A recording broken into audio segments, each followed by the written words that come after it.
आज़ादी होती क्या है? आपको पता है? आपको पता है? नहीं, किसी को नहीं पता। तो चलिए आज़ादी क्या होती है इसके बारे में हम जनता को पूछते हैं। आपके लिए क्या है आज़ादी? आपके लिए क्या है आज़ादी? हमारे लिए आवाज़ है, आवाज़ है, आवाज़ है। तो चलिए एक छोटे से नाटक के माध्यम से हम बताते हैं कि आज़ादी क्या होती है। आप सभी को मेरे प्रणाम। मैं मनचंदा, इस देश की बेटी। इस देश में बेटियां घर की शान होती है। फिर उसे सरस्वती, लक्ष्मी व दुर्गा के रूप में देखा जाता है। फिर क्यों वो अपने हक के लिए लड़ाई लड़ती है? क्यों वो अपने हक के लिए लड़ाई लड़ती है? और वो क्यों अपने जीवन की भीख मांगती है? तो बेटियां तो घर की शान ही होती है। अगर बेटियां घर की शान होती है और उसे और हम बेटी बचाओ बेटी पढ़ाओ के माध्यम से हम यह नाटक प्रस्तुत करते हैं। किसी प्रकार की गलती होने पर क्षमा कीजिए।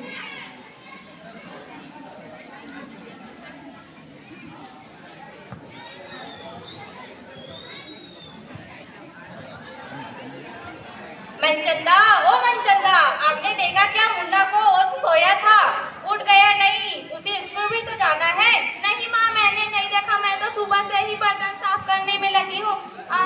माँ जी, मुझे भी पढ़ना, स्कूल में पढ़ना लिखना अच्छा लगता है। मैं भी स्कूल में पढ़ना चाहती हूँ। मुझे भी स्कूल में दाखिला करवा दो ना माँ।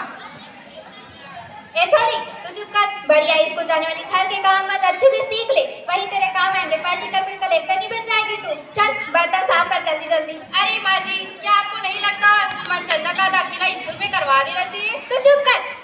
पढ़ना लिखना केवल लड़कों का काम होता है। लड़कियां उन्हें आगे बढ़कर क्या करती भी तो संभालनी है। अरे यहाँ क्या हो रहा है? और कौन किसे संभालने की बात कर रहा है? और हमारी मनचंदा बेटी रो क्यों रही है? मुझे दादी बोलती है कि पढ़ लिख कर क्या करेगी। आखिर लड़कियों को तो ही चूल्हा चौका ही संभालना होता है।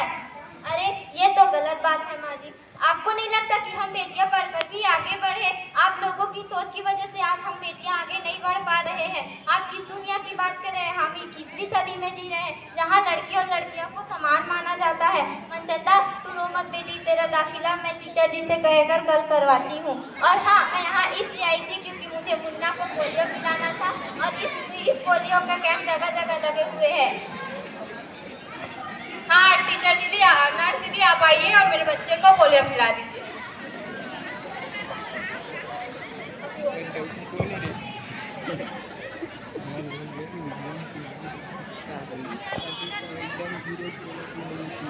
अरे कोई है क्या घर में? हाँ आइए ना नर्स। टीचर दीदी आपका तो इंतजार कर रहे थे। हाँ, मैं बहुत दिन इसके बाहर चली गई थी। मुझे डॉक्टर साहिबा ने बताया कि अभी तक आपने मनचंदा का एडमिशन स्कूल में नहीं करवाया। हाँ, मैं यही सोचती हूँ, लेकिन मेरे बात को सुनने को तैयार ही कौन है? हाँ हाँ, और भेजो लड़की को बाहर। अगर कुछ गलत सलत हुआ ना तो नाक दिखाने के लायक नहीं रखेगी हम लोगों को। अरे माँ जी, आप किस जमाने की बात कर रही है?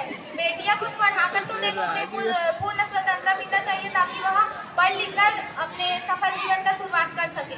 ठीक है टीचर दीदी, मैं चंदा को स्कूल भेजूंगी, उसका दाखिला करा दूंगी और मैं अपने जैसे अनपढ़ नहीं बनने दूंगी, उसे खूब पढ़ाऊंगी। ठीक है, चंदा को सुबह स्कूल भेज देना। ठीक है माँ जी, प्रणाम, मैं चलती हूँ।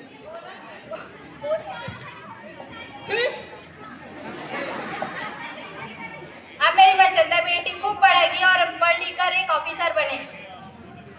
कुछ साल पश्चात जब मनचंदा अपनी पढ़ाई पूर्ण कर अफसर का एग्जाम परीक्षा दिलाकर उसका रिजल्ट पाती है, उसके पश्चात की कहानी देखिए। मामा देखो, मेरा रिजल्ट आ गया है और मैं कलेक्टर बन गई। बहुत अच्छा। ए छोरी, अपनी छुरी कहानी मुझे मत सिखा, ये पढ़ना लिखना सब फालतू है। नहीं माँ जी, मैं सच बोल रही हूँ। आपको यकीन नहीं होता तो मैं टीचर दीदी को बुलाती हूँ। हाँ, वो क्या जानेगी? जाओ बुला ले अपनी टीचर दीदी को। अरे माँ जी, ये सच है कि मनचंदा कलेक्टर बन गई है, क्योंकि बेटियां सिर्फ घर में काम करने के लिए नहीं होती, उन्हें भी आज़ादी मिलनी चाहिए। और आज देखिए, आपकी पोती आपका नाम रोशन कर आपको गांव में मनचंदा की कलेक्टर की दादी के नाम से जाना जाए। हाँ टीचर बेटी, तुम सब सही थे। मेरी आंखों में अंधकार भरा था, मैं तुम सबको समझ नहीं पाई। अब मुझे गर्व है कि मेरी मनचंदा बेटी कलेक्टर बन गई है और मुझे इस गांव में सभी लोग कलेक्टर की दादी के नाम से जानेंगे। धन्यवाद।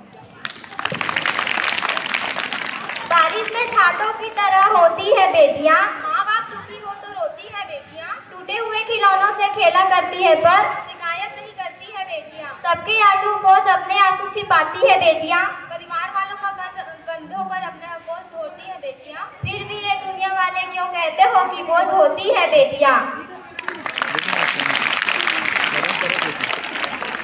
इस छोटे से नाटक के माध्यम से हम आप सबको ये बताना चाहते हैं कि आज भी देश को आज़ाद हुए 75 साल का अमृत महोत्सव मनाया जा रहा है। उसी प्रकार कहीं कहीं हम देखते हैं कि अभी भी रूढ़िवादिता चलते आ रही है। बेटियों को पूर्ण रूप से आज़ादी नहीं मिली है। उन्हें बेटी और बेटा में असमानता कहीं कहीं नजर आता है। हम देखते हैं कि कोई ना कोई गांव, शहर, गली में यह भेदभाव है कि लड़की शाम होते ही घर से बाहर नहीं निकल सकती, अगर निकली है तो दुपट्टा लगा के निकलती है। ये सबकी सोच है। हम अगर उसकी लड़ाई लड़े मनचंदा के जैसे तो अपना मुकाम हासिल कर सकते हैं। धन्यवाद। और यही अधिकार